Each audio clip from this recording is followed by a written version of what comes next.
The Everything Apartments podcast is provided with support from the Apartment Association of Greater Los Angeles, better known as AGLA, serving residential landlords throughout Southern California through education and advocacy.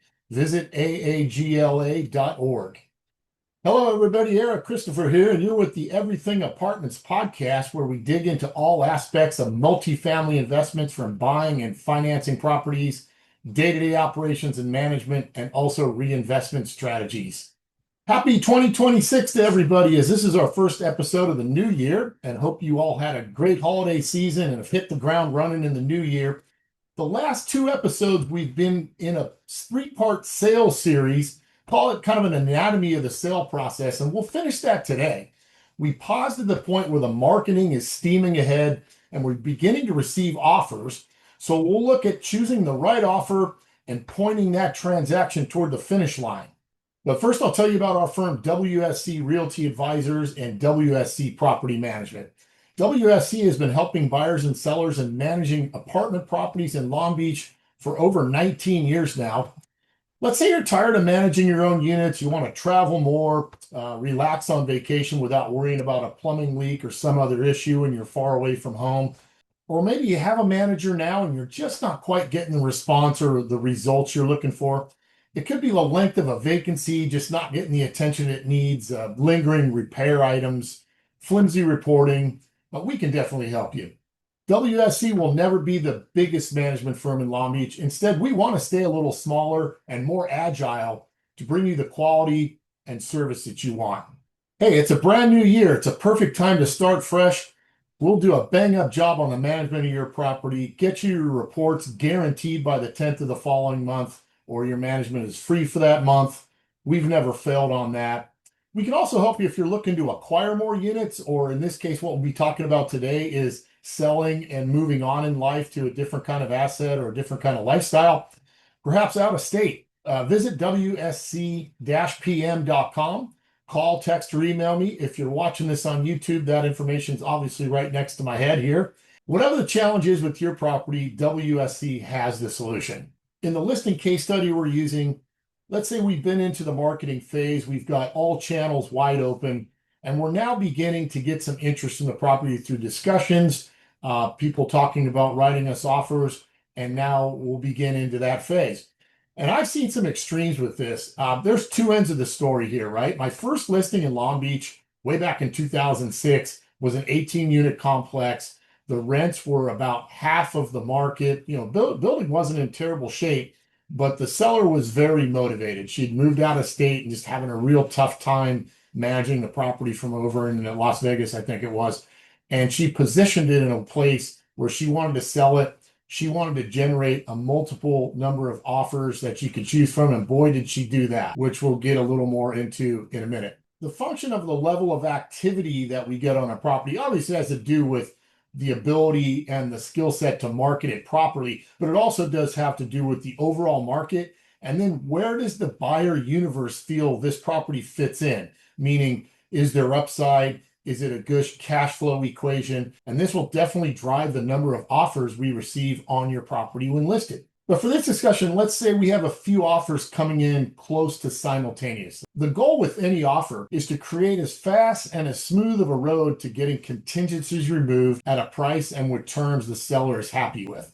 Obviously, in any supply-demand relationship, it's better for sellers when there are multiple offers, and the tables do change quite a bit when that is the scenario versus the opposite extreme of not having a whole lot of offer activity, getting an offer, and having to nurture that offer through. It's a completely different process, as you'll see. Now, as a rule of practice, I forward every offer I get to the seller the same day I get it. But at the same time, prior to doing that, I'm doing some initial screening on the offer. Do I know the buyer? Do I know the agent that's representing them? Have I worked with them in the past, or maybe have had interactions with them? Does the buyer have other assets in the market? Can I see their down payment funds readily available, or is that something we'd have to wait on? The same would be true with the lendability. Are they already pre-approved? Do they have a banking relationship, or is that something they'll be endeavoring upon in the escrow? And along with price, almost as important as the price, and many of you would agree it's as important as the price, are the contingencies of the sale. What kind of timelines do they have on them?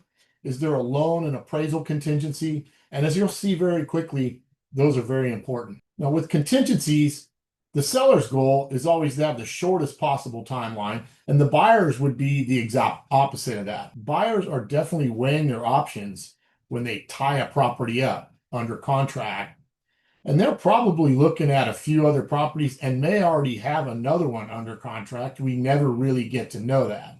The old saying that time kills deals usually applies, and we want to be cognizant of this when we sit down and think about structuring a counteroffer. Now, one thing to remember is we are not, as sellers and seller's agent, required to respond to all offers in the same way. We can provide different prices, terms, and every other thing you can think of differently to each offer we get. And this could be relevant if you have, for example, an offer from a strong buyer who we know with an agent that we know. They have other assets in the area. They've got a golden ticket to qualification versus on the other side of the table, a buyer out of left field, unknown to anybody, unknown agent, a little bit shaky of the paperwork that they present. We may want to give those two buyers different consideration. Now, in this case, we're using the example that we have more than one offer. Let's say we have two or three, and they all look within the window that we'd like to continue a discussion with. The common practice there is to return to all parties a multiple counteroffer. Again, remembering they don't have to all be the same, but we are communicating to the buyer that we have more than one offer in hand. And I know a lot of people use that even when they only have one offer to kind of send a little message out that you're not the only one. Whether that's true or not, you never really know. So let's say you do a multiple counteroffer to two or maybe three parties, and they all respond, kind of indicating that they're still in the discussion. The next thing that would probably be common to do is what you call a best and final or a call for offers. And what I want you to think about this is kind of an open house feel. You basically invite the multiple parties to come visit the property, open the property up. It's best to be able to see all the units and let part of the due diligence happen before the contract. Meaning what we're going to do as the seller and seller's agent is go back to those buyers after the visit, after we submitted them all the due diligence materials they really need to make a decision, and ask them to come back with their best and final offer by a certain date. We're in effect creating a bit of a bidding war. And going back to that very first transaction I closed in Long Beach, it was amazing. We had approximately 16 to 18 different buyers that showed up at the walkthrough. It was literally all morning and into the afternoon with cars pulling up, groups of people getting out, walking through the units. I've never really seen anything like it since.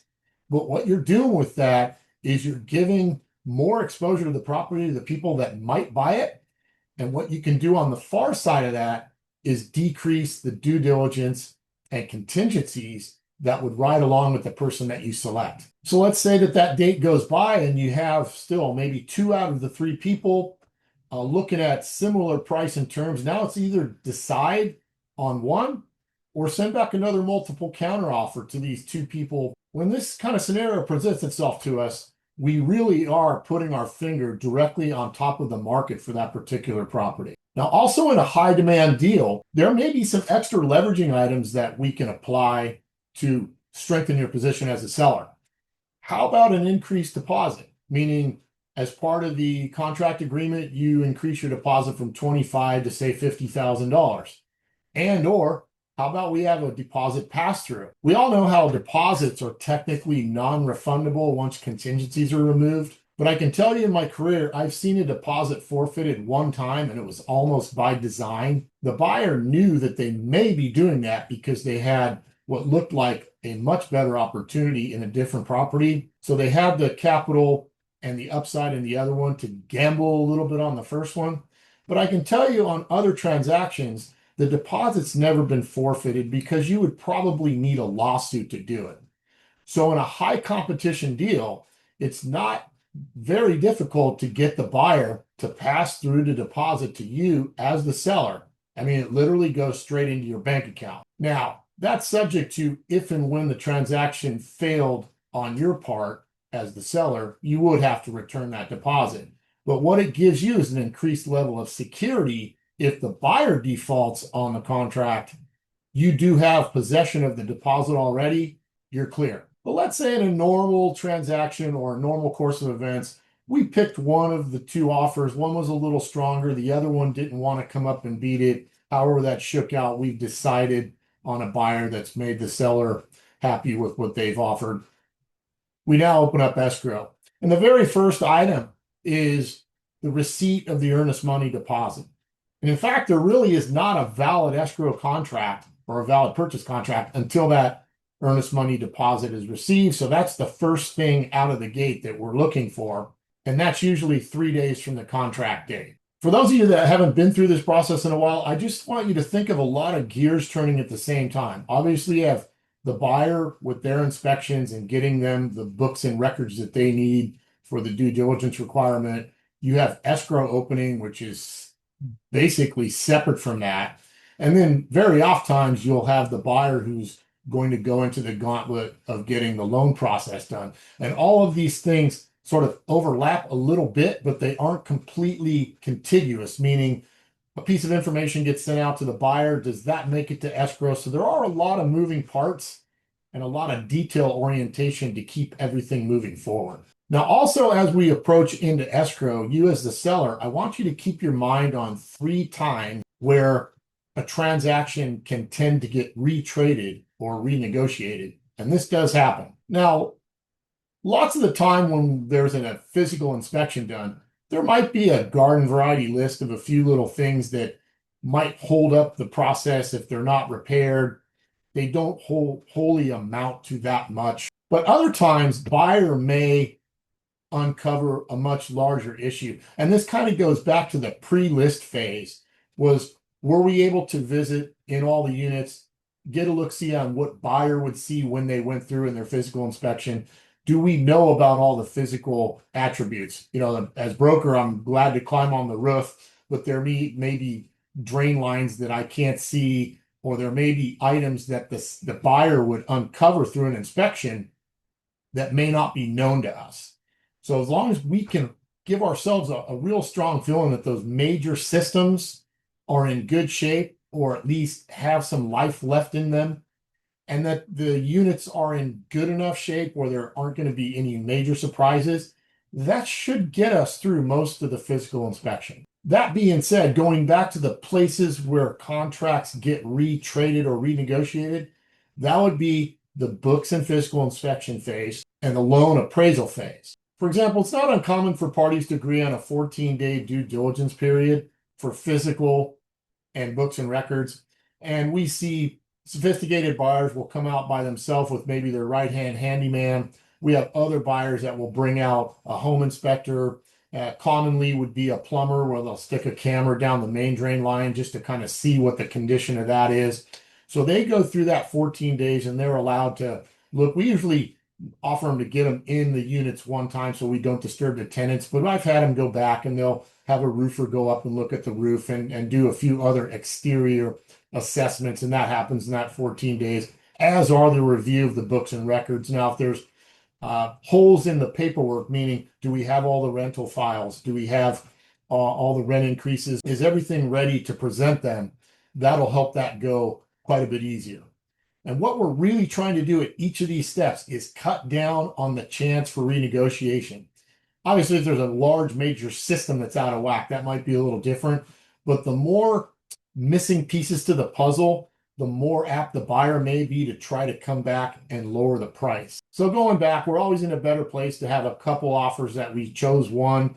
The other one many times is naturally interested to find out if it's progressing. I have people calling me all the time during escrow asking me how it's going, and they'd like to put a backup offer in. And that's all part of the marketing process that will strengthen your position. Well, let's say the books and records and physical contingency period passes without too much trouble. There's a few more hurdles in front of us that we need to jump over before we can cross the finish line. Buyer may have got happy enough with everything, but in most transactions, they are applying for a loan. Buyer will also need to get insurance at the closing, and that's a heck of a lot harder than it was before. All of these things are getting a little more complicated, from the appraisal process to the loan production and the insurance. There's a couple added steps on all those that we weren't used to 5 to 7 years ago. A key checkpoint is that about the time the buyer is comfortable to remove the books and records and physical contingency, we want to look for the appraisal to be ordered out. That's a key checkpoint. We all know that appraisals, when we do a refi or a purchase, they cost thousands of dollars depending on how big the building is. So that's a key point to note, that buyer has spent X thousand of dollars to order this appraisal out. Then what's going to happen next is I, as a listing broker, is going to get a call probably 3 or so days later requesting to get access for an appraisal inspection. There again, that was a lot different 5 to 7 years ago, where the appraisal really just went around the exterior, kind of like, oh yeah, the building's still here, making sure there weren't any huge red flags, and maybe visit in one unit. That's got a little more stringent. The exterior's got about the same, but they're definitely being more stoic about wanting to look inside. For example, sometimes half of the units, or at least one unit of each type if you have a different unit mix. And they have got more stringent on how they communicate to the bank. Now, one thing that I really get a kick out of with appraisals, and this has been going on forever, is that they send their report back to the bank, and now you're really hoping that it comes in on value. And it's just magical to me that every appraisal, it seems like I've ever been a part of or privy to look at, comes back at the exact amount of the contract. That's very suspicious, right? I mean, aren't you an independent appraiser? Couldn't the property be valued at more than the contract? We certainly hear about it when it's less than the contract, but it's always just kind of funny how it comes back on exact value of contract. Now, right about the time that appraisal comes back at value, I've already tried to, and probably have made contact with the buyer's lending agent or broker. I like to have a one-on-one communication with them, just to, gently check on timeline.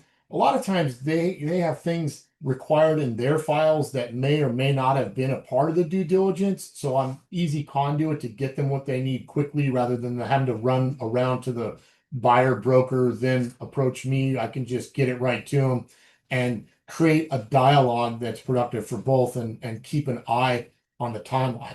And this is what I like to call the 11th hour fire drill. There's always something. Almost every transaction in the world, somewhere between that appraisal and the close, something pops up, and it's not common, but it's very interesting on what it is. For example, title issues are very rare in the transactions I've done. 95% of them sail through without any exceptions. There may be a small exception or something on when you first review it early on, but sometimes stuff pops out of the ground later that you didn't know about. I had one transaction years back that there was literally a mechanic's lien for something like $5,000 that had been placed on the property in like 1997, and nobody knew about it.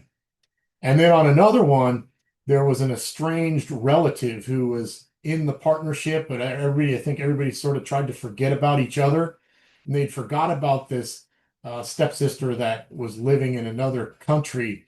And all of a sudden, oh, wow, we've got to get her signature on the paperwork too. So these little 11th hour surprises, we're used to them. We hope that they aren't huge. Most of the time they're not, but we always look for it, and almost surprised if there isn't one little thing that pops up its head as we near the finish line. Now, lately what that is, and I'm sure a lot of you have been a part of this with insurance, but it's kind of bled through to the lending underwriting requirements, and that's electrical panels. I don't know if any of you have had a lot of static with electrical panels getting your insurance renewed. Boy, across the management portfolio, that is a big deal now, to the point where I sent my assistant out to get pictures and make and model of every single building electrical panels, because I want to know what they are. The insurance companies now actually have a list of blackballed electrical breakers. And the banks are sort of following suit on this transaction. They were asking just as many questions about the electrical panels as was the insurance. It's very important is early on to identify those panels and make sure if they are on the blackballed list, be aware of that. The insurance may be a heck of a hard time to come by, but it may also hold up the loan. I'm hoping that's kind of a periodic cyclical thing, but it sure is heavy on us right now. So the appraisal's back. We've handled whatever 11th hour fire drill we got, and provided that the buyer has done what they're supposed to do with the lender will then do final underwriting and approval. And this really depends on the staff and the workload at the moment in time we're in there. In hot times, it may take a few weeks or even a month to get through the queue that the lender has in their office. Everything else is done. They're just waiting for that final level of attention from the bank. In slower times, it may only take a week or maybe 10 days. Again, there may be some lender stipulations on an item or two. They may write back to the buyer or get word through to everybody that in order to fund this loan, X needs to be done. Now, that's usually something that we might have already known about. The appraisal may have come back with some notation, and it's not that common, but from time to time we could add the lender stipulations into the 11th hour fire drill. At this point, once the lender is satisfied, the next news we're looking for is that the loan docs are in escrow. There's only one thing left for the buyer to do, and that's go in the escrow office, execute all the documents, and make sure the funds to close are transmitted. And literally, once that happens, the transaction can close, and it typically records the next day. I found in my career, no two transactions are ever completely alike, and I've seen it all. But what you get when you list with me is an experience of what to watch for, identifying potential issues early on so that they don't hold us up or potentially ruin a transaction. In the case study we're talking about, I'm proud to announce that it closed earlier last month. The sellers are now able to go their own directions as to real estate, and buyer acquired an asset with a lot of potential to meet their goals. My favorite part of this business is when I can be part of creating a win-win scenario. And as a sidebar, please scroll back or look in YouTube for episode 25 of this very podcast. It's with Laura Chambers over at Long Beach Escrow. Laura is a master of the escrow process and just a complete pleasure to work with. She helped me on this as well as all my transactions. And I know a lot of other brokers in the area feel the same way about working with her. Thanks again, Laura. This has been the Everything Apartments podcast. I'm your host, Eric Christopher. Stay tuned for another episode coming soon.